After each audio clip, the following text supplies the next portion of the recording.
Hola, soy Pamela y esto es ¿Qué crecer cuando grande? El podcast del propósito. Hoy me acompaña María Cecilia Over. Ella es consultora organizacional y profesora de astrología en el Centro Astrológico de Chile. Hola, Hola Pame, ¿cómo estás tú? bien, ¿y tú? Hoy yo aquí feliz em, y como muy contenta de participar de tu programa, de tu podcast. Ay, muchas Feliz. gracias. Qué bueno que participaste, tenía muchas ganas de participar ahí y que hablaréis conmigo de nuestro personaje del día de hoy, del capítulo 1. O sea, ¿cómo me lo iba a perder? O sea, era imposible. Tú me hiciste la propuesta Sí. y dije, mira, esto va a ser justo en una fecha que yo voy a estar con un montón de trabajo, pero no me importa, porque tengo demasiados deseos de participar, así que aprovecho de darte infinitas gracias por haberme considerado, porque es un lindo proyecto, es un proyecto muy tuyo y que te hagan partícipe de algo tan significativo, a mí me llena como de felicidad. Así que yo encantada. Ay, muchas gracias. Bueno, este es el primer capítulo. Vamos a hablar de una mujer que fue intensa, fue autodidacta, fue muy apasionada de lo que ella hacía. Se convirtió en la primera escritora latinoamericana en ganar un Nobel de Literatura. Ella es Gabriela Mistral. Eh, lo que vamos a ver hoy día con María Cecilia, vamos a ver qué revelaba la carta de Gabriela y cómo ella hacía una conexión entre su dolor, la maternidad simbólica que ella representó y cómo ella ocupó la palabra como una misión. Entonces, en este episodio vamos a buscar cuál fue la huella del propósito de Gabriela Mistral dentro de su carta astral y cómo se manifestó en diferentes etapas de su vida. Eh, para efectos de este programa, yo voy a colocar la carta astral, la voy a pegar en la pantalla, pero de todas maneras yo voy a dejar al final los datos de nacimiento de Gabriela Mistral por si alguien quisiera sacarla ellos mismos a alguna página como por ejemplo astro.com.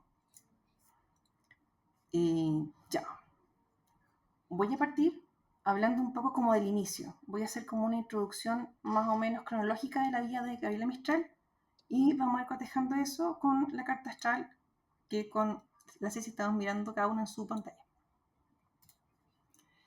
Entonces, Gabriela Mistral nace un 7 de abril de 1889 en Vicuña, en Chile. Ella se llama Lucila de María Godoy Alcayaga. Ella tiene una infancia difícil. Vive en la localidad de Valle del Elqui y se traslada con su familia dentro de diferentes pueblos alrededor de la zona, Monte Grande, La Unión, etc. Cuando uno mira la carta astral de Gabriela, yo por lo menos lo que me llama la atención es que la cúspide de la casa 4 está en Géminis. Cuando yo pienso en qué significaría eso, siento que una persona con una casa 4 con la cúspide en Géminis puede sentir que sus papás no estaban a lo mejor preparados para ser papás y que fueron descuidados con ella.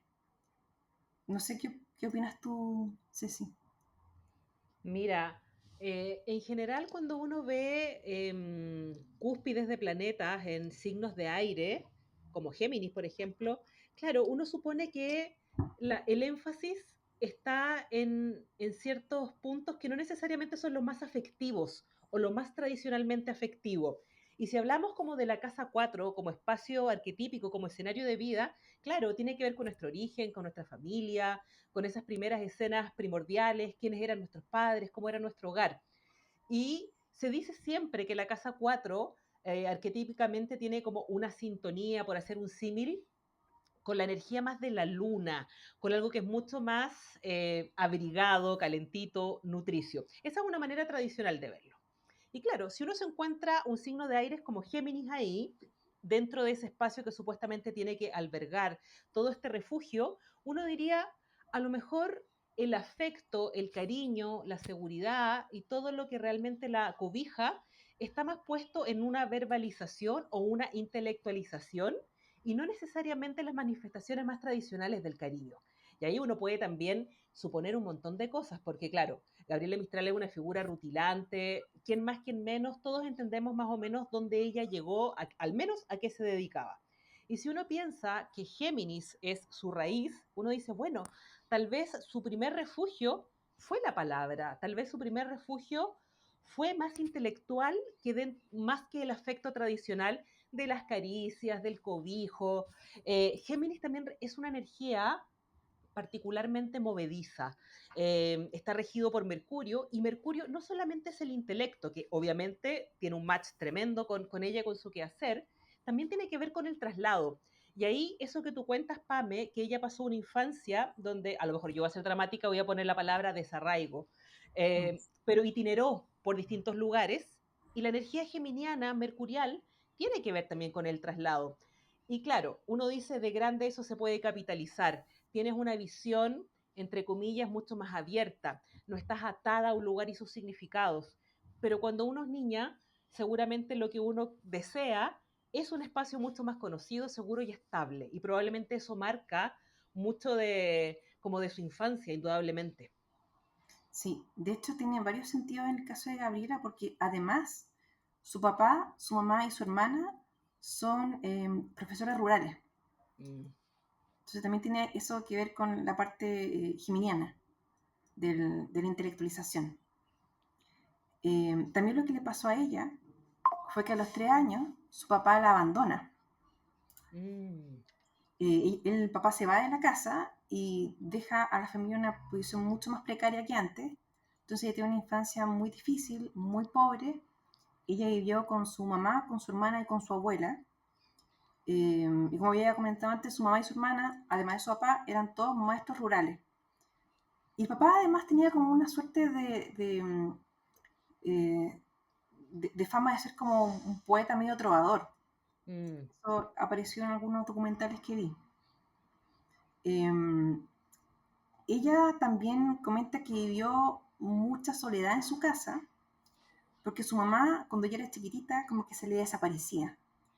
Se Mm. desaparecía porque se iba de la casa y se iba a conversar con alguna vecina, pero Gabriela quedaba sola en la casa y eso le daba mucho susto. Entonces, cuando yo miro, por ejemplo, nuevamente la casa 4, que tiene una luna como, en teoría, como súper bien puesta, porque está es una luna en cáncer, está en domicilio, y además en la casa 4 que es como su casa.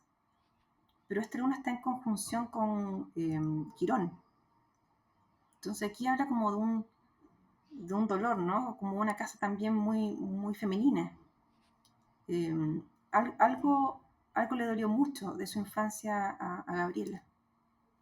Sí, mira, tú me entregas mucho más antecedentes de los que yo tengo biográficamente de ella. Yo reconozco que tú eres mucho más perita que yo en su biografía. Yo conozco más, claro, los grandes hitos y más como aspectos de su obra, pero toda esta génesis que tú estás poniendo sobre la mesa es súper relevante. Y lo que tú dices, claro, la astrología tiene esto que es inagotable y es mucho más compleja de lo que la gente supone, en el buen sentido de la palabra. Y es que, claro, cuando uno ve una luna en cáncer, y si uno va a los libros de astrología, tú te vas a encontrar con un descriptor que no puede haber una mejor luna. Está en su propia casa, la luna rige a cáncer, por tanto hay una sintonía absoluta entre esa energía y lo que significa. Ahora, efectivamente, esa luna no está sola, está con Quirón. Y Quirón se le asigna dentro de la astrología este significado de una herida que aparece en el momento de nuestro nacimiento. Es como no hemos hecho nada y ya tenemos una herida de inadecuación, se dice, que hay algo, hay algún lugar donde sentimos que no calzamos, que no somos suficientes, hay algo ahí que marca y que probablemente moviliza.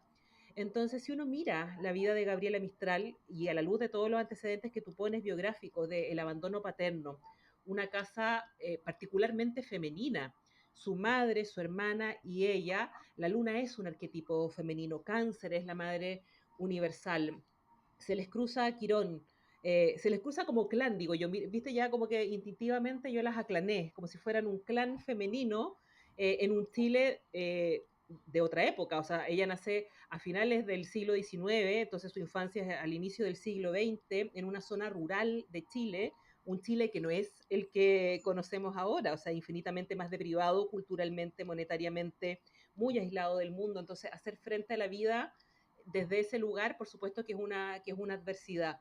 Y toda su vida, incluso pública, yo me voy a referir más, ¿no?, a su ámbito más público, estuvo rodeado de cosas que tienen que ver con la luna. La luna es ella, por supuesto, es su emocionalidad, es esa herida, pero probablemente es también la que le impulsa a cómo lo puedo eso transformar y resignificar como recurso. Indudablemente, ella también después siguió ahí los pasos de su familia, fue una educadora rural, una persona que los primeros años de su vida se dedicó absolutamente a la infancia, y la infancia también tiene que ver con la luna. Y yo creo que ahí ella construye algo y que probablemente su punto de partida, su punto de inicio, sea el impulso de su luna y sus características, con todo lo bueno, con todo lo nutricio o con todo lo que ella logró resignificar, como digo, esa luna y transformarlo en un algo concreto que lo terminó dedicando al mundo.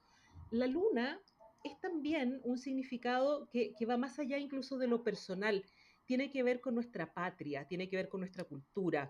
Y Chile, claro, es su país natal, pero indudablemente la relación de Gabriela Mistral con Chile, yo me atrevería a decir que fue bastante crítica. Y no por culpa de Gabriela.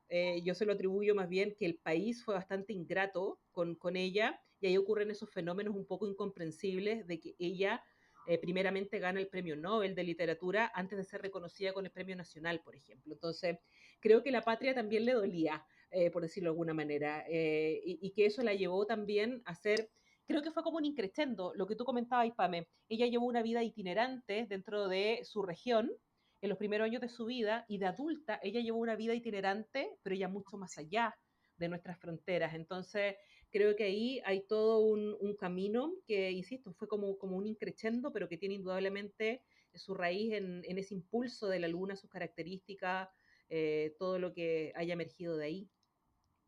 Sí, es verdad, es verdad. Y eso yo creo que también se ve, lo vamos a ver después, en que su casa 10 tiene la cúspide en Sagitario. A lo mejor eso le da como esa impronta como internacional a su carrera. De todas maneras, bueno, voy a continuar con la biografía de ella. Volviendo nuevamente a la infancia, y la acusaron en algún momento de robar unos materiales de colegio, como que habían puesto a ella como encargada de repartir como unos cuadernillos, y parece que algunas niñas como que le sacaron 2 o 3 cuadernillos en vez de uno solo, ella quedó sin cuadernillos, la acusaron de robo, lo humillaron y en algún momento como que algunas compañeritas que la vieron salir la apedrearon a la salida. Y después de ese incidente los profesores la sacaron del colegio a Gabriela y le dijeron a su mamá que Gabriela no tenía ningún talento intelectual. Imagínate. Lo importante para mí como de este hito, de como que la sacaron del colegio, es que no es la primera vez que en su vida, no va a ser la última vez, quiero decir, que, que ella va a tener como una suerte de rechazo en los sistemas de educación. Más adelante, nuevamente, no la van a dejar ingresar o no la van a querer dejar ingresar a formarse como profesora, por otros motivos después. Sin embargo, ella como que se dedicó, ella como que persistió en seguir como su vocación de profesora. Y yo siento que eso puede estar como ligado a su Marte. Ella tiene aparte de tener un Sol en Aries en casa 2 que se va a manifestar un poco después, cuando ella tiene como 13, 14 años y empieza a escribir, ella también tiene un Marte en casa 2 en Tauro. Y siento que esa como resistencia que ella tiene frente a todas las piedras que les pone el camino para formarse ella como que las resiste todas y como que sigue adelante. Sí, yo creo que ese hincapié que haces tú es súper relevante. Yo te hubiera haciendo como el ping-pong astrológico, o sea, tú también, de hecho, lo estás planteando desde ahí, pero viste que siempre se dice, y yo no quiero decir que es mentira, yo no estoy aquí para desmentir siglos y milenios, de hecho, de estudio astrológico, que dentro de esta cosa de las dignidades planetarias, Marte en Tauro, claro, no es su mejor posición. Es un planeta, digamos, que está ahí un poco afligido porque está en un signo de Venus, Marte en un signo de Venus, o sea, un planeta que representa fuerza, rojo, vigor, un sentido del yo extremadamente pronunciado, en un signo que está regido por la reina de la mediación, de la belleza, de la armonía. Marte no es armónico, pero lo que sí da es algo que tú dijiste, que es perseverancia.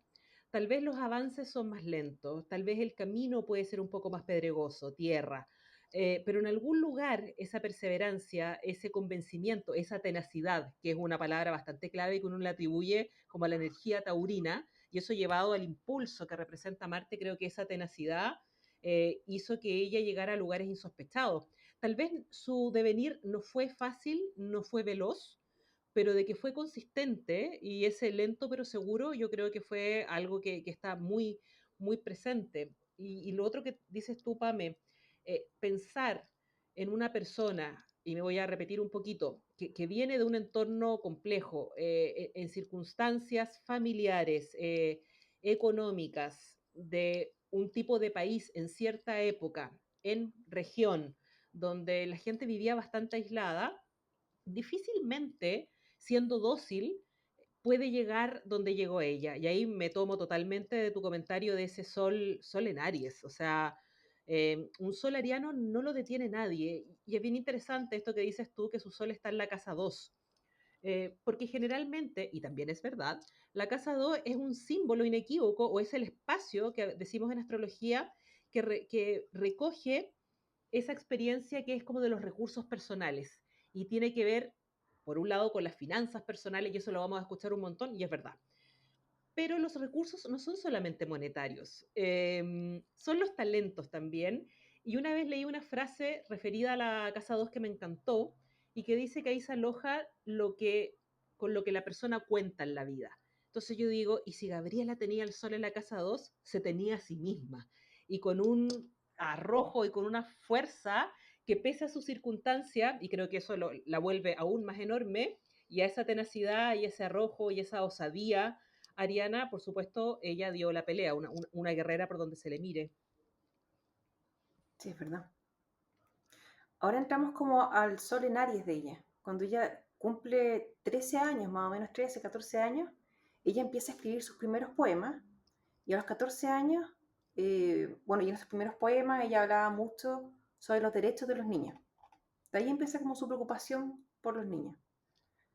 A los 14 años en particular, ella publica, publica un escrito que ella hace, que se llama La instrucción de la mujer, y lo publica en el diario local del Valle del Elqui, que se llama La Voz del Elqui.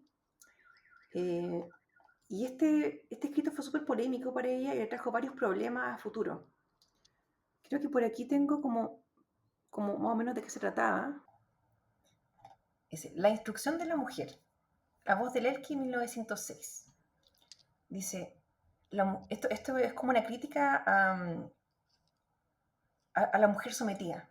Entonces ella le tenía mucho, no le gustaba nada, por ejemplo, el tema del matrimonio, porque sentía que la mujer se casaba y se sometía inmediatamente. Además que en esa época tampoco, bueno, la mujer no tenía derecho a voto, prácticamente no estudiaba. Entonces, esto es más o menos un extracto de lo que ella publicó, de la instrucción de la mujer, cuando tenía como 15, 14 años. Dice, instruir a la mujer es hacerla digna y levantarla, abrirle un campo más vasto de porvenir, es arrancar a la degradación muchas de sus víctimas. Es preciso que la mujer deje de ser mendiga de protección y pueda vivir sin que tenga que sacrificar su felicidad con uno de los repugnantes matrimonios modernos, o su virtud con la venta indigna de su honra, porque casi siempre la degradación de la mujer se debe a su desvalimiento. Para la época, eso fue escandaloso. O sea, imagínate, yo creo que ese texto no ha perdido vigencia. Alguien dirá, ¡ay, qué exagerada! Ahora las mujeres votamos, participamos en sociedad, hay parlamentarias que son mujeres, hemos tenido una presidenta de la República, pero yo creo que se está viviendo un momento ahora coyuntural donde hay ciertos como retrocesos y se quiere volver un poco a esa visión de la mujer más de su casa, esta como tendencia de la trad wife, y etcétera. Imagínate, y en 1906, doña Gabriela Mistral ya ponía ciertos puntos de relevo, y me parece impresionante porque en el fondo decir estas cosas ahora, yo creo que a esta altura no levantan gran revuelo, es como que cae en un saco de un discurso y de algo que ya está por lo menos más escuchado. En 1906, yo me imagino que esto era bastante inédito, y apuesto, sin saberlo, esto es como ficción, no estaba ahí yo con Gabriela, que no lo dice desde la ingenuidad de que eso no le va a traer una repercusión. Yo creo que ella era una persona que estaba disponible para pagar las consecuencias de sus osadías. Y ahí es donde digo yo que, y por eso tú lo pones en el capítulo como del sol ariano, que ella no tenía problema en poner como su voz, su cuerpo y su identidad en temas que eran bastante candentes. Y ella dice cosas bien tremendas, porque no solamente mete a la mujer como cuidadora y para ser buena madre hay que ser consciente, que ya en sí mismo es un discurso muy significativo, porque es un cuidado más allá de alimentar y hacer las tareas del hogar, es criar con conciencia, y eso indudablemente tiene muchas capas de mucha complejidad. Para ser buena compañera del hombre y buena compañía, finalmente yo entiendo que insinúa poder ser una par y no estar en un lugar de asimetría.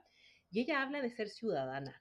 Y yo creo que eso tiene un peso porque eso habla sí o sí de participación social, que era lo que las mujeres en el fondo estábamos absolutamente al margen. Entonces, es loco porque ahí uno puede decir, eh, ahí está ese sol ariano, pero esa luna en cáncer.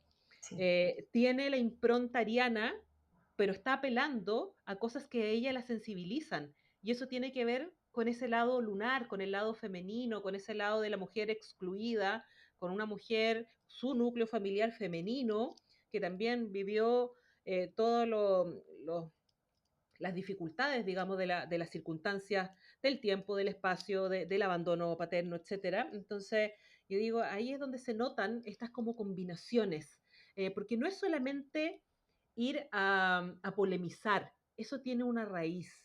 Y yo creo que tiene que ver con la conmoción y su firme convicción de que finalmente, cuando dice, es como dilapidar o algo, esa no es la palabra que usa ella, pero es como desaprovechar el 50% de la fuerza de un lugar. Y las mujeres somos eso, o sea, no somos una minoría, somos el 50% y si estamos ausentes, hay algo que no se representa. Y eso es full lunar, la luna. sí, es verdad. Entonces Gabriela comienza a mostrar como este lado frontal, feminista, en algunos casos también fue muy visionaria, es combativa, es una persona que tiene como una mirada intelectual de la vida y además, y lo que siempre muestra como consistentemente en su vida, es que ella es rebelde ante la herencia cultural. Y ahí, por ejemplo, si nos vamos a la carta, veo la oposición que tiene su sol con Urano, porque tiene Urano está en la casa 8 y su sol está en Aries en la casa 2. Y yo siento que ese Urano habla como de la herencia. Entonces ella tiene como este problema, de alguna manera, no sé cómo decirlo, no es un problema, pero tiene como estas ganas como de luchar en contra de lo que se le impone. Sí, claro, totalmente. O sea, si uno va, ahí insisto, pesquen su manual de astrología y Urano representa todas esas fuerzas que son disruptivas también, que tienen que ver con la rebeldía, con el vivir un poco adelantado a los tiempos. Yo creo que una persona que tiene su sol natal en contacto con Urano está llamada en alguna medida a salirse de los márgenes tradicionales. Y eso, insisto, no es fácil. Yo creo que de manera póstuma uno lo puede decir como glorificando, una adelantada para su época, una persona que abrió camino, que trascendió más allá de lo local y de la manera más impensada, insisto, volvamos a fines del siglo XIX, inicios del siglo XX, ruralidad, Chile, o sea, mujer, pobre, o sea, encarnaba muchas dificultades. Y uno dice, y logró ser esa rebelde, esa vanguardista, la que abrió camino. Pero claro, ella tiene que haber pagado un precio por eso.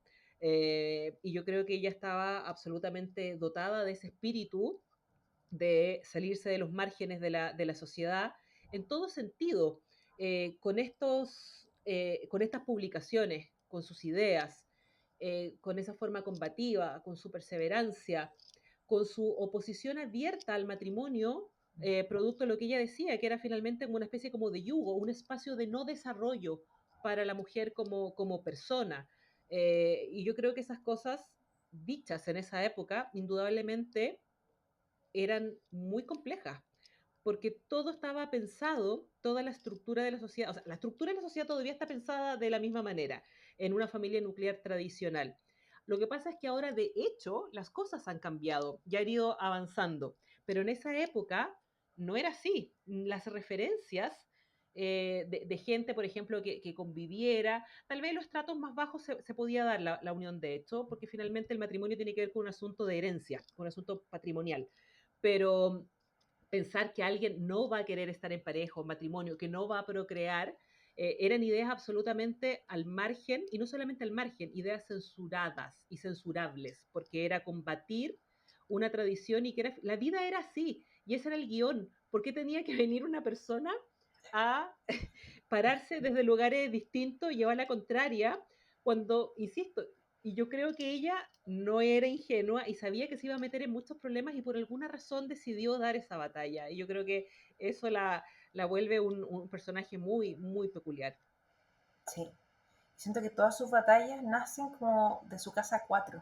Mm. Su casa 4 es como el origen de todas sus inquietudes.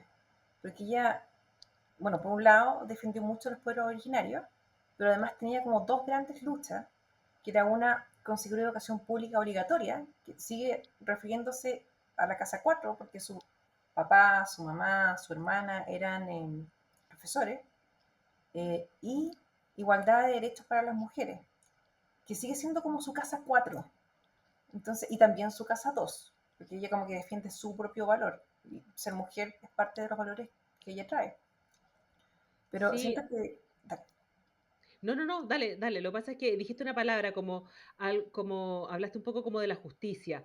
Y ahí indudablemente full de acuerdo con todo lo que dijiste. Y su luna en Cáncer, ubicada en su casa 4 está opuesta a Júpiter, en la casa contraria, digamos, en la casa 10. Y Júpiter, entre otras cosas, por supuesto, es un principio de sabiduría y de justicia. Entonces, cuando tú dices creo que todas sus batallas, todas sus luchas tienen su origen en su casa 4. Yo no puedo estar más de acuerdo, porque finalmente las casas astrológicas, sin querer meterme tanto como en el tecnicismo, uno las mira en eje. Si pasa algo muy significativo en una casa, su casa contraria, su casa espejo, también está involucrada. Entonces, acá el eje 4 que tiene que ver con su raíz, su familia, estas referencias primeras, su patria, bla, bla, bla, bla, bla, etcétera, tiene este contrapunto en ese cenit de la carta, lo que es lo más alto y que es su vida pública y que tiene que ver probablemente con sus quehaceres, entre otras cosas profesionales, su vocación y sus metas de largo alcance, su vida, su legado también. Y Júpiter, ese planeta, insisto, que entre otras cosas tiene que ver con la educación, cosas que representaba ella, con lo internacional, que ella forja una carrera también bastante vistosa hacia afuera, pero que también es un principio de justicia. Es difícil pensar que una mujer que tiene un contacto Luna-Júpiter va a ser alguien que va a resignar ese principio de equidad, por ejemplo. Yo creo que lo va a reclamar. Sí. Bueno, todas estas inquietudes que ella empezó a manifestar, todas estas como eh, maneras de expresarlo, sus posturas le costaron muchas cosas, como tú Mm. decías, tuvo un costo. Y el costo fue encontrar trabajo. Le costó mucho encontrar trabajo y se le negó, aquí es cuando venía el tema de la educación, se le negó el ingreso a la Escuela Normal de Preceptores de La Serena. Y eso era porque la encontraron demasiado subversiva. Imagínate. Eh, Luego pasa algo ella empieza a trabajar como profesora. Pese a que ella no es profesora, ella igual de todas maneras sigue como ejerciendo como profesora, pero por vocación.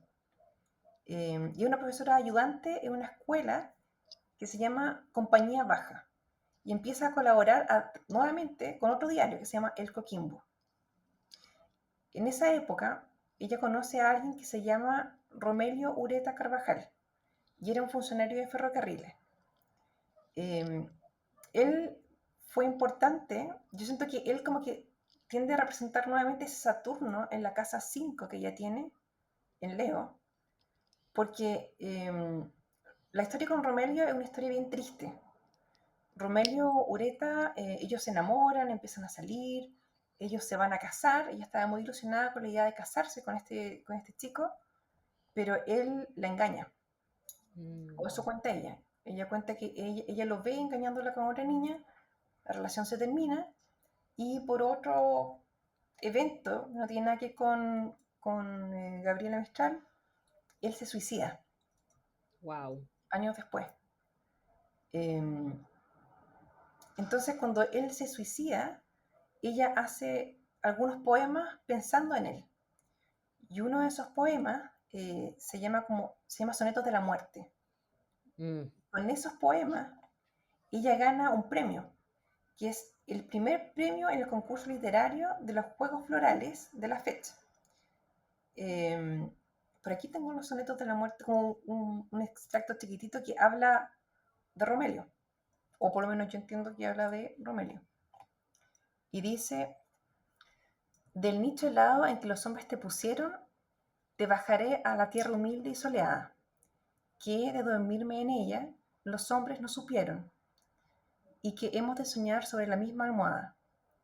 Te acostaré en la tierra soleada con una dulcedumbre de madre para el hijo dormido, y la tierra ha de hacerse suave cuna aliviada, y recibir tu cuerpo de niño dolorido. Entonces aquí ella como que une el dolor con la ternura, la muerte con la unión, eh, y esta como dicotomía de situaciones y sensaciones hicieron que ganara este premio, y ahí comenzó como realmente su carrera como literaria. mm, impresionante. Eh, Después, en 1922, bueno, antes de eso, ella recorre Chile. Ella convalida su estudio, efectivamente logra como sacar su profesión de profesora, y empieza a recorrer Chile. Y recorre Chile mirando y como fiscalizando de alguna manera los liceos de niñas. Y ella Mm, quiere como mejorar la educación rural. De alguna manera ella impulsa lo que es la ley de instrucción primaria obligatoria y en algún momento asume un cargo de maestra en un liceo de niñas de Traiguén. Eh, Sin embargo, como que nunca fue apoyada, muy apoyada en Chile, pero lo que ella está haciendo en Chile llega a oídos de alguien en México. Y desde México, el ministro de Educación de entonces, que se llama José Vasconcelos, la llama para que ella los ayude con la reforma educativa mexicana. La idea es que ella, como ella empezó a hacer este como periplo por Chile, viendo escuelas rurales de niñas, ellos querían que los ayudaran a mejorar los índices de alfabetización. Y una vez que se va a México, ella ya vuelve un par de veces más en su vida y ahí cuando se da cuenta de que en México la reciben como una gran artista, una gran educadora, se da cuenta que ella fue poco comprendida en Chile, por lo menos en el Chile de su época. Cuando ella se va a México, se da cuenta de que realmente en Chile no la apreciaban. Y ella ahí como que definitivamente siente Chile no me quiere. mm. Entonces yo digo, y ahí podemos ver nuevamente la carta astral de Gabriela Mistral y ver ese Quirón con la luna en casa 4 en cáncer. Es Sí, como que tiene un dolor visceral, es como una cuestión muy fuerte que ella tiene con el dolor que esto le genera. totalmente, totalmente. Lo decíamos hace un ratito. La luna no solamente tiene que ver con ese ámbito mucho más personal de nuestra emocionalidad, de nuestra raíz, nuestro origen, o sí, origen. País también tiene que ver con nuestro origen e indudablemente creo que la relación de ella con Chile siempre fue crítica por este tipo de cosas. Yo creo que fue reconocida primero afuera. Chile fue como reaccionando. Se encumbraba ella en otros lugares y Chile como que después medio se ponía al día y siento que uno, tardíamente y además medio que por compromiso, es que para poder ser un poco consistente, me imagino. ¿Cómo puede ser que permanentemente desde el extranjero sea vitoriada, sea premiada, sea reconocida, se le considere una figura de referencia, se le invite a generar proyectos tan relevantes como el que mencionabas tú de México? Entonces, bueno, medio para no quedar mal, vamos reaccionando, pero vamos tarde y de manera muy, muy pobre. Y yo creo que, claro, que esa luna, Quirón en Cáncer, en la casa 4 es también la experiencia país, es esa falta de abrigo que o lo que no le dio Chile finalmente. Y ahí volvemos a este asunto de esa luna conectada con Júpiter en la casa 10 y que Júpiter también es lo que está más allá de nuestra frontera local. ella finalmente termina siendo una figura de mucha relevancia. Si estamos haciendo este programa dedicado a ella, es porque nos parece un personaje fascinante, y si nos parece fascinante es porque logramos conocerla, y realmente uno solo llega a, a conocer a las personas que tienen un renombre. Siempre hay cosas que son más de nicho, pero me refiero que en general es difícil no saber quién es Gabriela Mistral. Insisto, quién más, quién menos, más data, menos data, pero hay cosas básicas y es un personaje universal. Y yo creo que indudablemente siempre está ese contrapunto.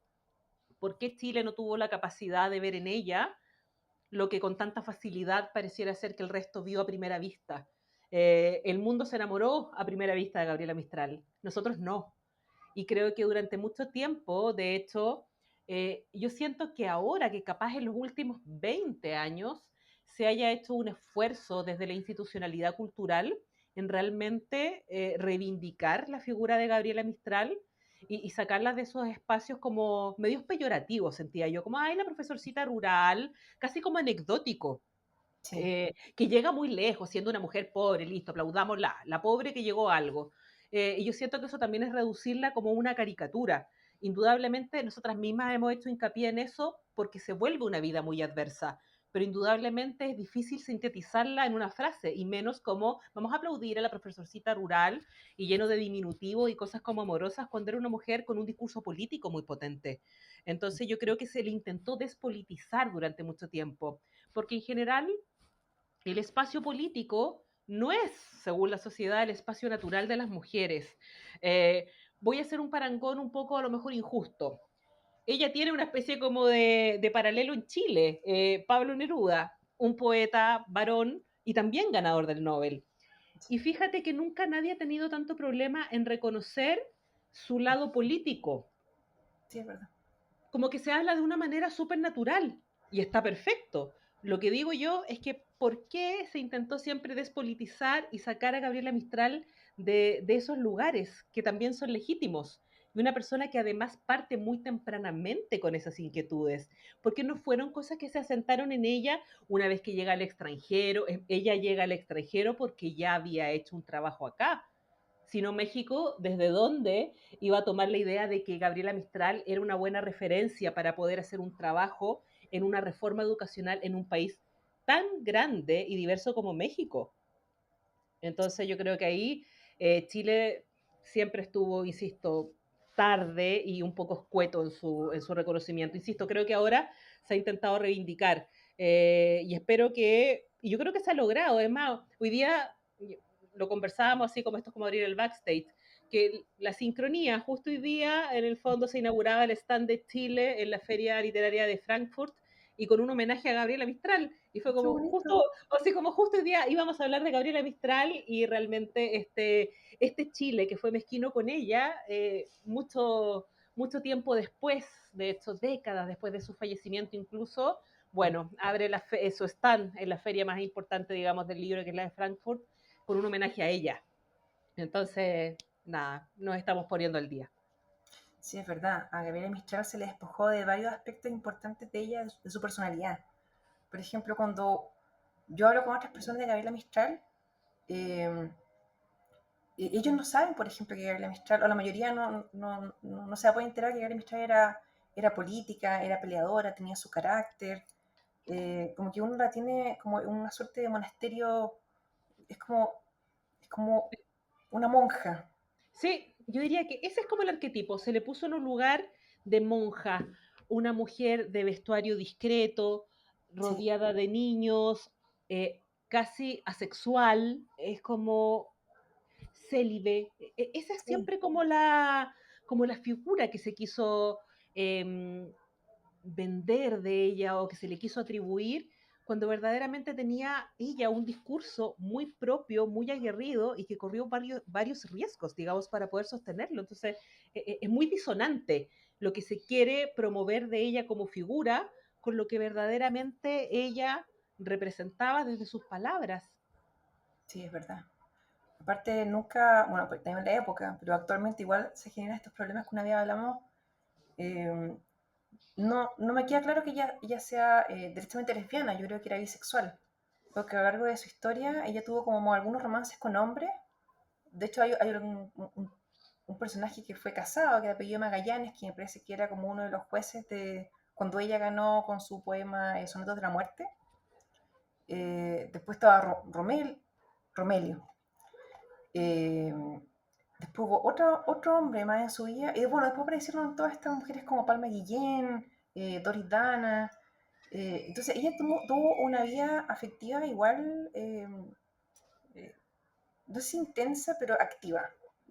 Claro, Y, y se borra y no se quiere hablar, sobre todo de Palma Guillén, Doris Dana, imposible. claro, ahí se cae en el tabú como de, o sea, la sexualidad ya en sí mismo es un tabú, pero se redobla en la medida que pudiera haber existido una relación con una persona del mismo sexo, digamos. Entonces, este tema se vuelve, creo, particularmente sensible con este misterio que no se puede decir, que probablemente, y todos nos aproximamos así, como medio en una de esas, capaz que haya tenido un romance con una mujer, y si uno lo piensa, tal vez me voy a poner romántica, pero tal vez Gabriela Mistral era de esas personas que no se le da a todo el mundo, que lo que amaba era el ser humano, y si eso estaba vestido o venía en cuerpo de hombre o de mujer, capaz que para lo que ella primaba eran otras cosas, otros criterios. Creo que el erotismo tal vez se puede despertar en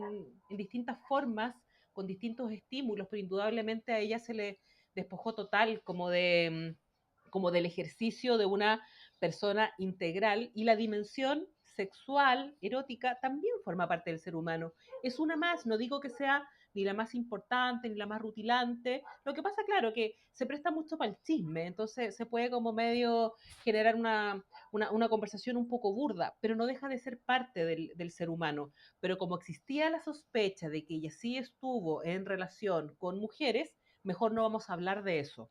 Y se Sí, vuelve con el tiempo bastante insoslayable porque hay muchos antecedentes, después se publican su intercambio con Doris Dana, por ejemplo, y uno sí. dice, ese tipo de intercambio, ahí no hay una pasión que sea de amigas, hay erotismo ahí. Entonces, pero creo que siempre ha sido muy problemático. Nosotros cuando tuvimos como nuestras reuniones como de aproximación al tema, lo conversábamos, es como, ¿qué tema más complicado? Porque siempre fue complicado desde incluso la Fundación Gabriela Mistral. A ellos les enfada un montón y es como, si nosotros decimos ¿no? que Gabriela Mistral es lesbiana y quién les dijo y por qué tienen que hablar de eso si ella nunca lo dijo.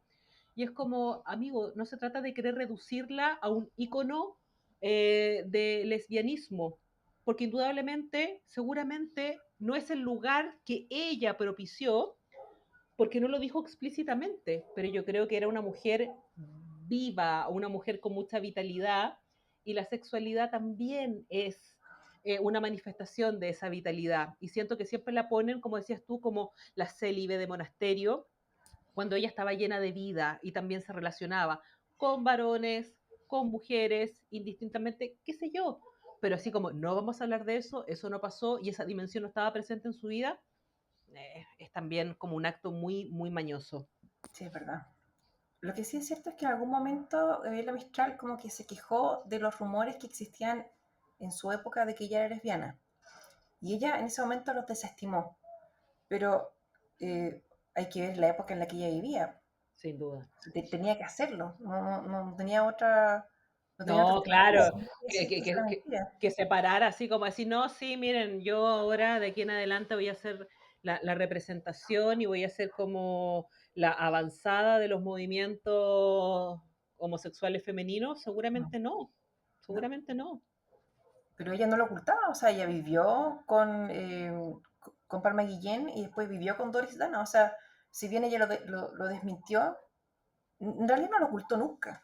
Mm, Entonces, eh, no creo que ella se haya sentido avergonzada de ella en ningún caso, pero sí tenía que proteger un poco su legado, lo que ella haya construido, su carrera, y bueno, totalmente, o había sea, que haya cumplido. creo que los, las habladurías de índole sexual siempre han sido la kriptonita para derribar a una mujer. Yo creo que ella lo sabía. O sea, Hasta si el no es día de hoy. hasta el día de hoy, o sea, ¿qué es lo que te pueden inventar para liquidarte públicamente? Que llegaste a tu lugar de poder a través de meterte con hombres, por ejemplo, tratarte de promiscua, o lo otro es desacreditarte, y es loco, es intentar desacreditarte a través de una orientación sexual, como si eso tuviera algo de malo, pero se busca ese lugar. Entonces yo creo que es altamente probable, como dices tú, que ella haya intentado proteger su legado o que la conversación en torno a ella no girara en torno a eso. O sea, una mujer tan interesante, con tantos proyectos, tan bien vinculada, con tanto que decir, y todo el mundo hablando, y no, lo que pasa es que esto, que lo otro, es como, amigos, salgamos de ahí, soy mucho más que eso. Es verdad, es verdad. Voy a volver al relato de su vida. Entonces, ella llega en 1922 a México. En México ella consolida su carrera y cuando ella se siente por fin validada, se siente que la valoran, que le reconocen lo que ella hace, su trabajo, y ella como que por primera vez, en esto lo escuché en uno de los documentales, ella aparece sonriendo en la fotografía, porque en general ella parecía seria, súper Mm, seria. Y ahí yo miro su Saturno en la casa 5, así como si su capacidad de disfrute, Saturno. Pero en México como que logra disfrutarlo un tiempo, porque después ella en 1925 deja México. Y en 1925 cuando ella deja México, ella comienza como una búsqueda espiritual. Y ahí me voy como su ascendente en Pisces. Y ella empieza como mm, una búsqueda que hace un círculo, porque ella originalmente es como de un catolicismo ortodoxo, pero de ahí como que explora un poco la teosofía, después se va a algunas como líneas más orientalistas, que son el budismo, el zen, y después al final de su vida vuelve al catolicismo. ¿Cachai? Pero más o menos en 1925 es como las primeras veces que se empieza a tener como registro de esta búsqueda.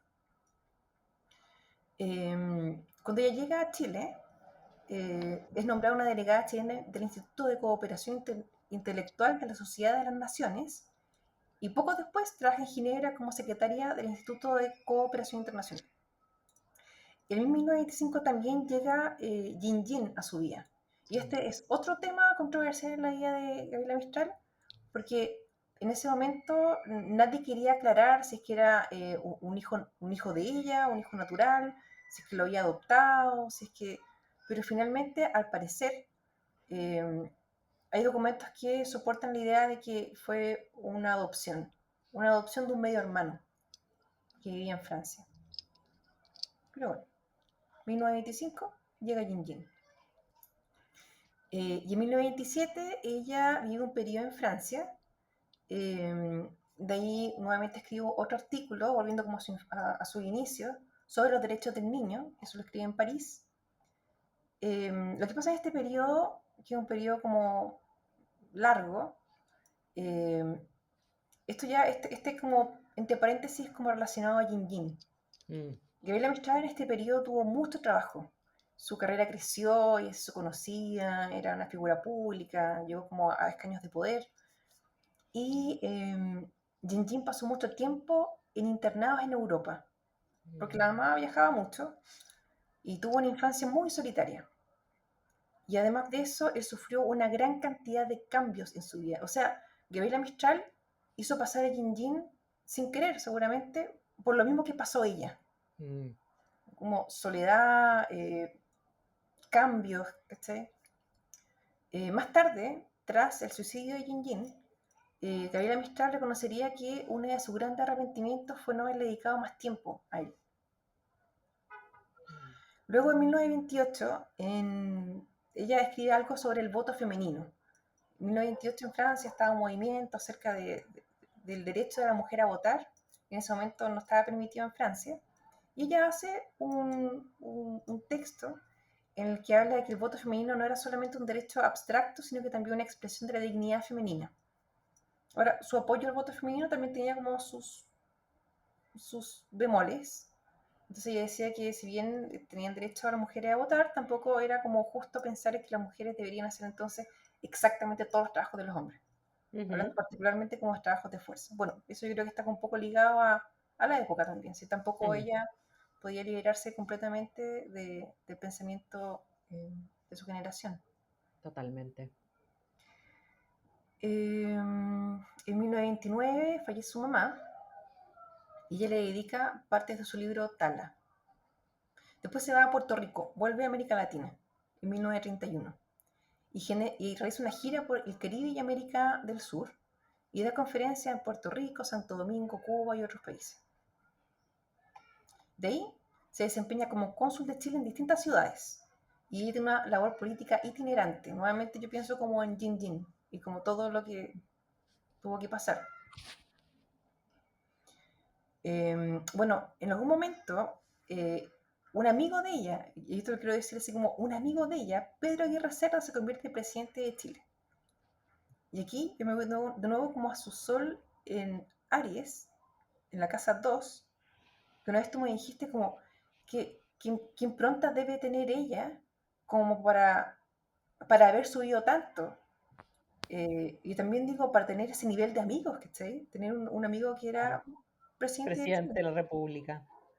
Y eso habla como mucho de ella, como del valor percibido de ella misma y bueno, hay como este valor, como de querer siempre superarse. Eso Sí, yo que- creo que ahí uno puede tejer múltiples teorías.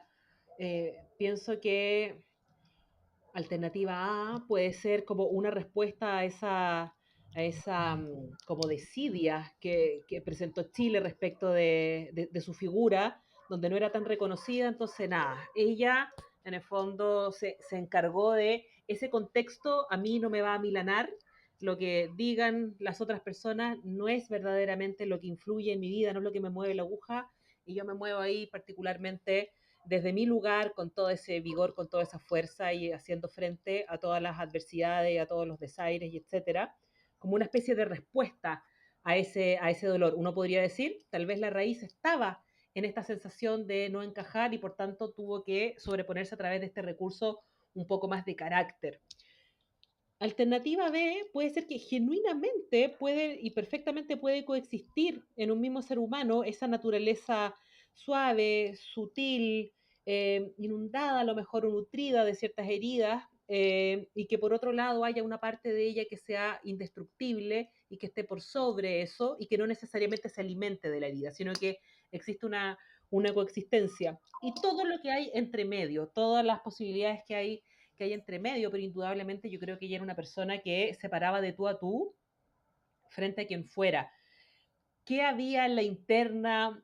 ¿Cómo se sentía ella? Es lo que me encantaría tenerla al frente y poder preguntarle si nunca dudó de sí misma, porque siempre se le veía con ese semblante seguro, seco, pero muy de tú a tú. Como dices tú, ese ejemplo de amiga de quien termina siendo un presidente de la República, en sus épocas, digamos, itinerantes ahí con Yin Yin en estos puestos más bien en Europa, también en círculos intelectuales, con gente como de primera línea, si se quiere decir, autores de renombre.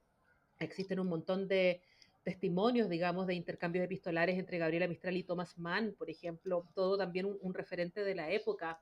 Y uno dice, Thomas Mann intercambiando cartas con mucho respeto y honra con una mujer sudamericana, y uno dice, bueno, porque ella se paraba de tú a tú, o sea, ella no, es como, siento que lo que ella transmitía que en su autopercepción ella no era menos que Thomas Mann, era distinta a Thomas Mann, pero no era menos, no se amilanaba.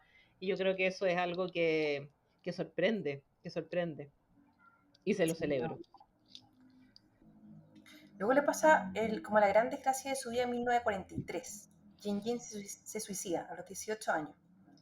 Ingiere arsénico y Gabriela Mistral lo encuentra en su pieza muerto. Poco después, 2 años después, en noviembre del 45, Gabriela Mistral gana el Premio Nobel de Literatura.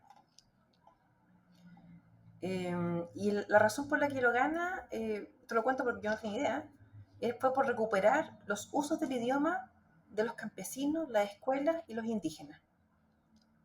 Un poco Mira, lo que hace como los folcloristas de Chile, como por ejemplo Violeta Parra, tal cual, como Begoña, recopiladores. sí. Sí, Víctor Jara también se pegó ese periplo, Margot Loyola, Sí, sí, sí, Silvia Urbina, sí, totalmente.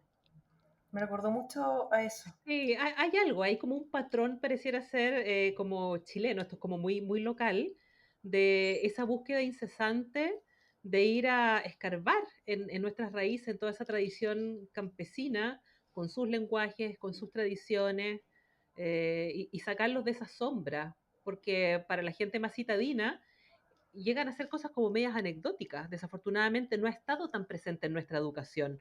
Y yo creo que, claro, Gabriela Mistral fue una pionera también en documentar, sistematizar y disponibilizar ese enorme recurso cultural a vista popular. Y volvemos a su casa 4. Sí, sí, La casa 4, su origen, el origen, la Pachamama, la raíz, mis referencias, la cultura, para bien o para mal, o sea, como que es como Chile da y quita.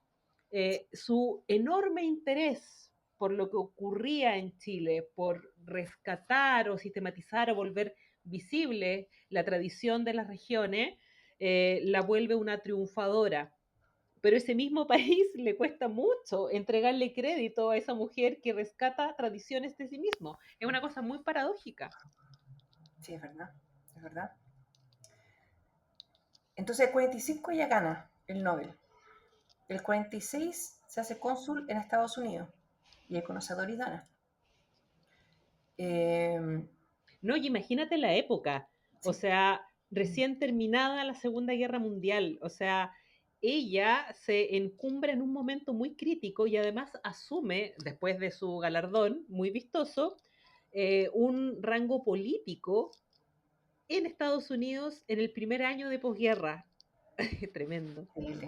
Yo siento que eso es como Júpiter en su casa 10 en Capricornio. Así como Capricornio Totalmente, es como la estructura, Júpiter algo grande, muy grande. En su casa 10 que es como su profesión. totalmente. El 45 se le dio el Nobel, el 51, 6 años después, se le concede el Premio Nacional de Literatura de la Mistral.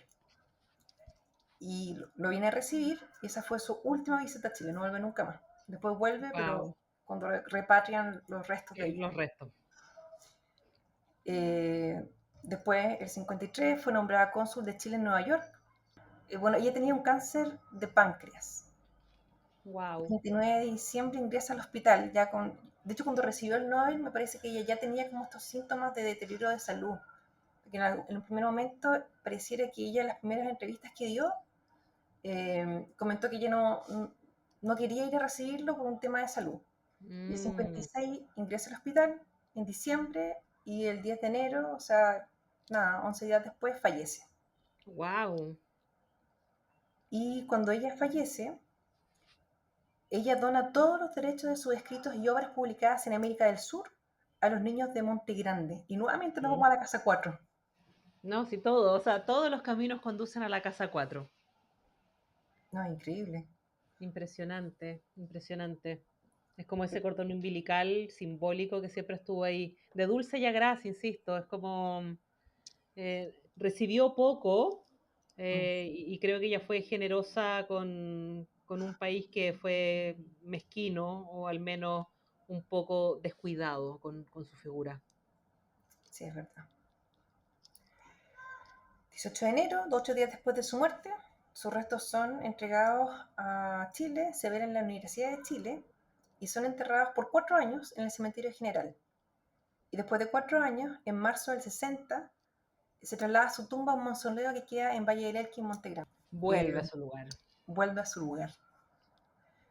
Cuando yo miro la carta de Gabriela, yo lo que me llama la atención aquí es, bueno, aparte de la oposición Sol-Urano, es que tiene una T cuadrada. Mm. Y el punto focal de la T cuadrada está en un Géminis, y es un Géminis en el grado 0 de Aries.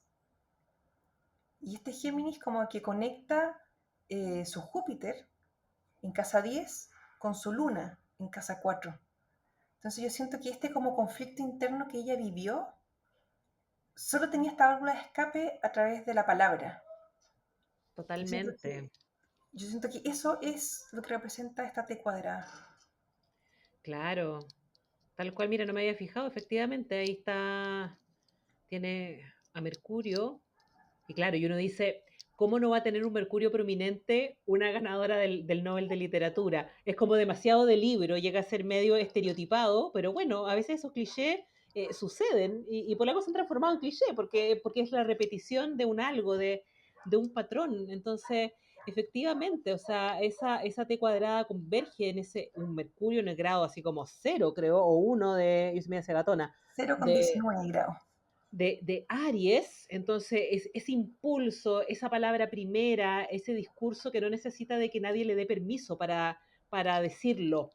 Eh, todas estas cosas. En 1906, la señora publicando en un diario local su parecer respecto del rol y de la instrucción formal femenina, de la importancia de eso.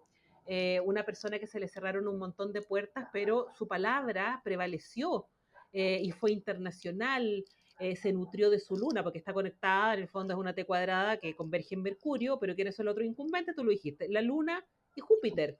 Y ahí uno dice, es como esta cosa media acomodaticia, pero es como que todo calza, todo Sí, nos remite, como que todo inicia y se retroalimenta de este espacio lunar, de su propia emocionalidad, de su relación con el país, con la tierra, con sus descubrimientos, con el lenguaje, con las referencias. Muy abajo, en la raíz, pero tiene esa oposición a Júpiter, la casa 10 y Júpiter, ese significador de algo que es mucho más grande que una localidad, eso que es universal, eso que se expande, eso que no tiene frontera, que puede llegar a ser un lenguaje universal y que también converge en ese Mercurio, en la palabra, en la comunicación, en el traslado, en esa capacidad tal vez de generar diálogos internacionales, de no quedarse siempre en el mismo lugar, de poder tener esta especie como de nutrición intelectual y volvemos a su casa 4, que en el fondo está regida por Mercurio, porque si bien la luna está en cáncer en la casa 4, quien abre en estricto rigor la casa 4 de Gabriela Mistral, está Géminis en la cúspide, por tanto regido por Mercurio. Y es donde decíamos, tal vez, el afecto desde un lugar menos tradicional. Tal vez no eran las caricias y los abrazos, tal vez era la intelectualización del cariño. Tal vez el cariño se expresa dedicando palabras, o sea, lo que decías tú con esta primera tragedia, llamémoslo así, del suicidio de esta pareja que ella tenía y los sonetos de la muerte. Después muere la madre y Tala también está dedicado. Hay algo ahí que siempre remite a ese lugar. El dolor se trasciende a través de la palabra. Si uno piensa, como bueno, muchas personas, lo que pasa es que ella era escritora lo de Yin Yin, devastador, y probablemente su único refugio fue el silencio y la palabra. Eh, yo creo que, claro, era difícil pensar que no iba a haber un Mercurio medio protagonista en esta historia. sí, es verdad. A mí lo que me gusta de esto es una interpretación que yo le doy, pero cuando yo miré un Mercurio en el grado cero de Aries, yo dije, imposible que sea poeta. Es como que es como lanzar cuchillazos con la palabra, porque es el grado cero de Aries, Claro, y tal que, cual. en el que ella como que expresa su dolor interior y como que lo saca a su... Porque yo siento que esa casa, ese Júpiter en la casa 10 como que tira, tira a su luna y como que todas sus experiencias dolorosas las tira y como que las proyecta hacia la casa 10 y también permea hacia la casa 1, a su Mercurio, pero yo siento que su lenguaje es súper... es, es, es suave, es lindo, pero es como poético, pero además es súper descarnado. Como que Sí. cuando yo leo los poemas de ella, como que a veces quedo triste, Mm, porque como que es una verdad muy desnuda. Y yo siento que eso está en sex, es un sextil, sí, ese sextil que tiene Mercurio con esta conjunción Neptuno-Plutón. mm, Entonces como que Neptuno le da como esta cualidad eh, como poética, como suave, totalmente. como linda, y Plutón le da como la profundidad o el dolor. Sí, totalmente. O sea, yo coincido contigo. Si uno se dejara guiar por las primeras apariencias astrológicas y uno dice un Mercurio en el grado cero de Aries, lo último que yo pienso es un lenguaje sofisticado. Para nada. Para nada.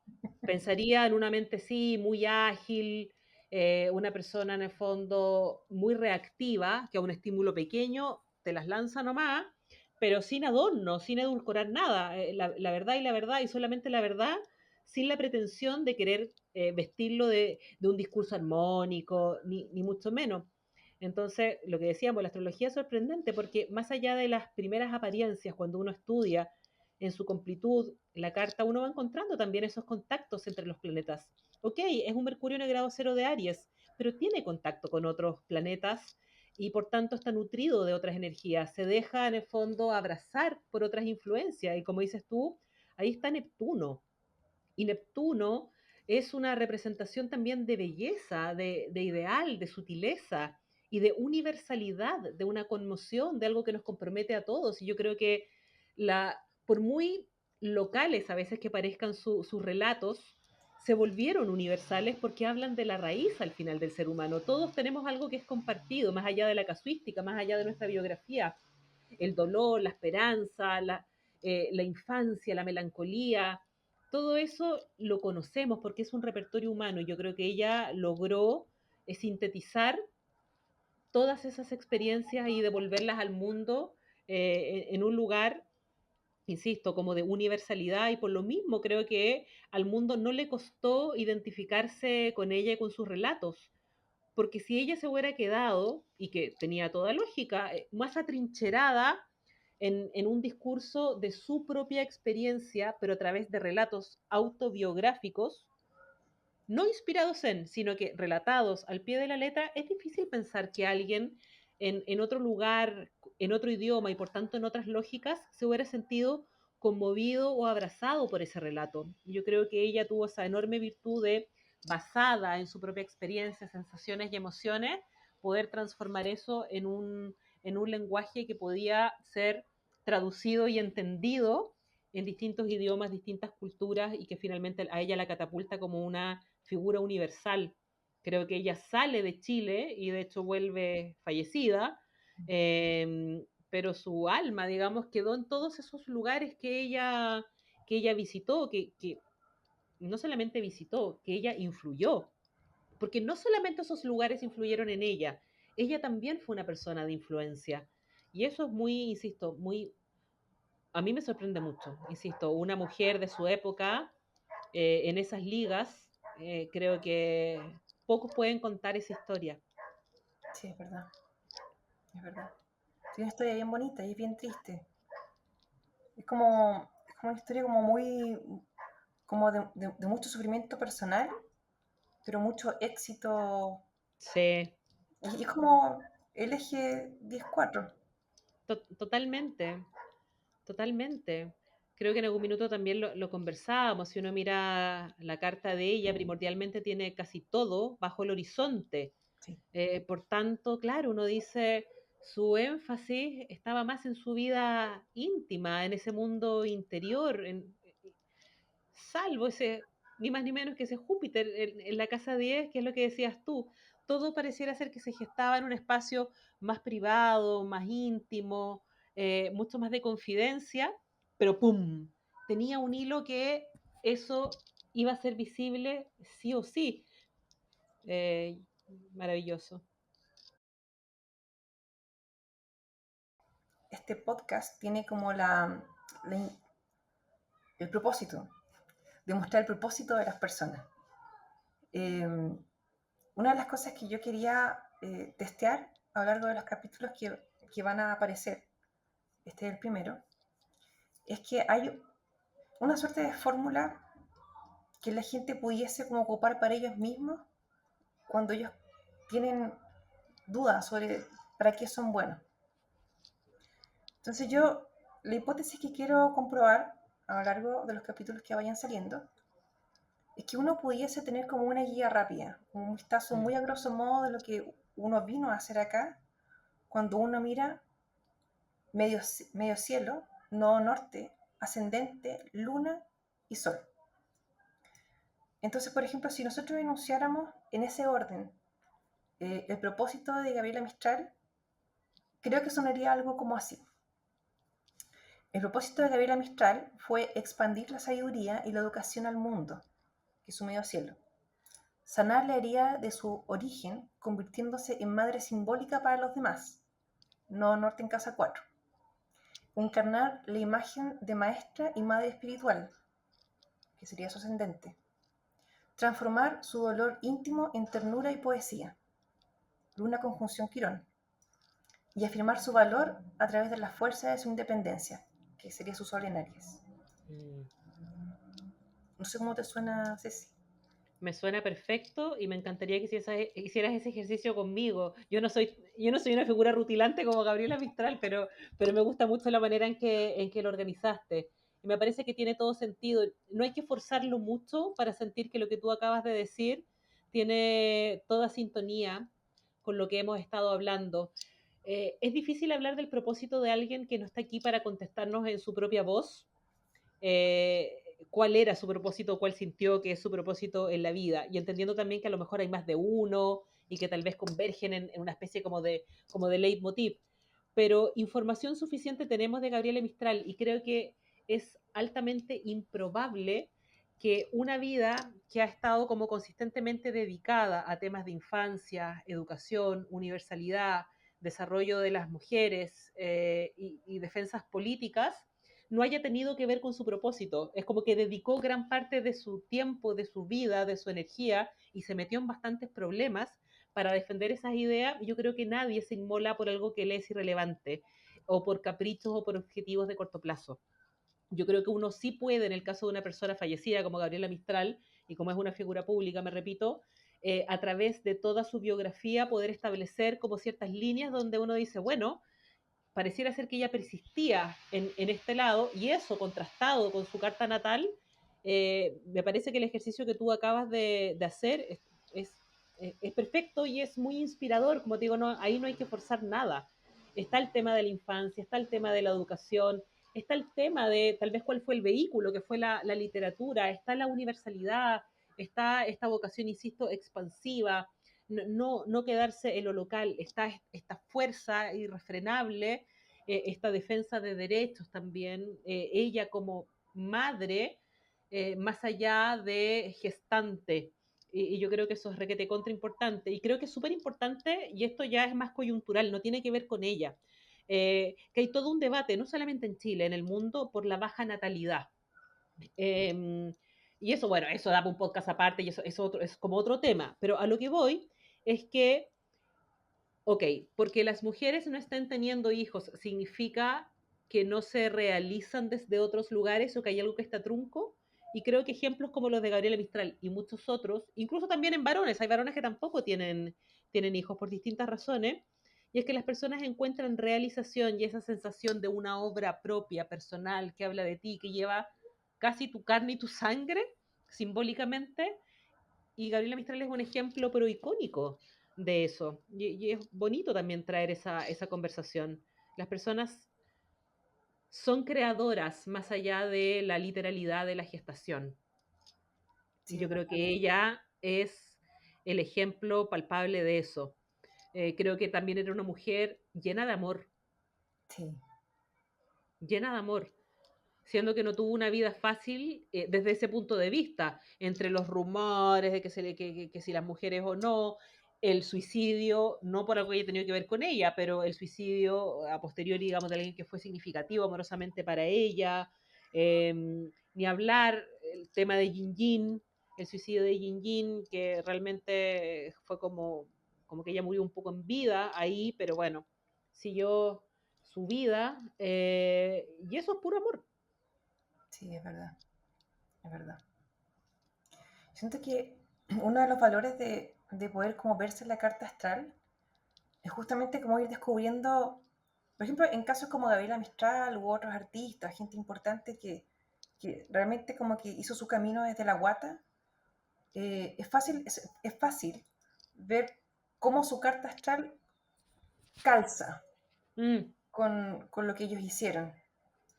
Pero en general, el ciudadano de a pie no tiene esta fuerza. Y siento que cuando uno mira la carta astral, uno es capaz de descubrir cosas que uno tiene y que que uno desconoce, que olvida. ¿Sí? sí, es como que siempre estuvo ahí, pero como que no lo recordaba. Y de repente verbalizarlo, verlo, ¡pum! Es el primer paso para poder ahondar en eso. Es verdad, las cartas astrales cuando uno las mira, las observa, o cuando uno está en una sesión y uno interpreta, e incluso uno misma cuando ha sido consultante y no ha estado en el rol de astróloga, claro, hay ciertas cosas que uno escucha y uno dice, yo me reconozco fácilmente en eso, y en otras cosas no tanto, o no a primera vista. Y después uno dice, "Hmm, no es que no sea verdad, no es que eso no tenga que ver conmigo. Tal vez hasta ese momento no ha existido el contexto, no he tenido la posibilidad y ha quedado solamente como una latencia, como una posibilidad. Pero efectivamente una buena sesión astrológica, una significativa sesión astrológica, a veces puede ser el primer paso, como te digo, o como decías tú más bien, como para descubrir, como para maravillarse, y es como que se despierta una memoria de, pareciera ser que esto sí tiene que ver conmigo, solo que no ha tenido su momento, ha estado un poco solayado y ahí, claro, pueden haber millones de razones, pero coincido contigo. Muchas gracias, Ceci. No, pues gracias a ti. Gracias por acompañarme. Y espero que me acompañes en muchos capítulos más. O sea, Pame, ni lo digas, no me des tanta ínfula porque yo voy a ir a tocarte la puerta porque disfruto mucho de esto, amo tu proyecto y ahora, aunque te dé vergüenza, yo voy a hablar de ti, de tu proyecto, no de ti, no te voy a exponer tanto. Eh, pero Cortar. claro, cortar. Admiro mucho a las personas que tienen ese arrojo de hacer algo con aquello que les inquieta, con aquello que les mueve. Y tu propósito es el propósito.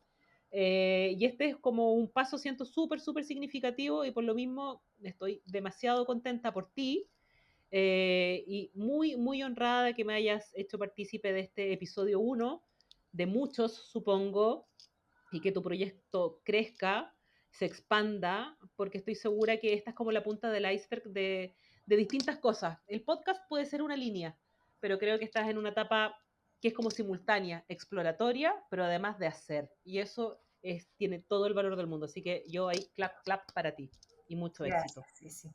Yo te agradezco de verdad que hayas como creído en mi proyecto, porque para mí es muy importante el apoyo tuyo, el apoyo de otras personas que se puedan unir a nosotros, porque es un proyecto que encuentro que tiene tanto sentido. Mm, Eh, Creo que la gente vive la vida en modo automático y esto es una forma de que la gente no necesariamente deje sus trabajos y se dedique a hacer, no sé, la carta astral dice que eres bueno para hacer un vivero y se dedica al vivero, pero que la gente despierte a lo que la hace feliz. sí, Siento que el sí. propósito es entender tus habilidades, tus talentos, todas las cosas con las que viniste acá, es como el primer paso para tener una vida realmente feliz. Sí, yo reivindico eso. A veces suena, en los tiempos que corren, suena ingenuo pretender una vida feliz, pero es una idea que yo reivindico. Sí, Absolutamente. yo aún creo Sí, en la felicidad. sí, absolutamente. Muchas gracias, Ceci. Espero que nos veamos para algún próximo capítulo. De todas maneras, cuenta conmigo. Muchas gracias. Chao, chao. Chao.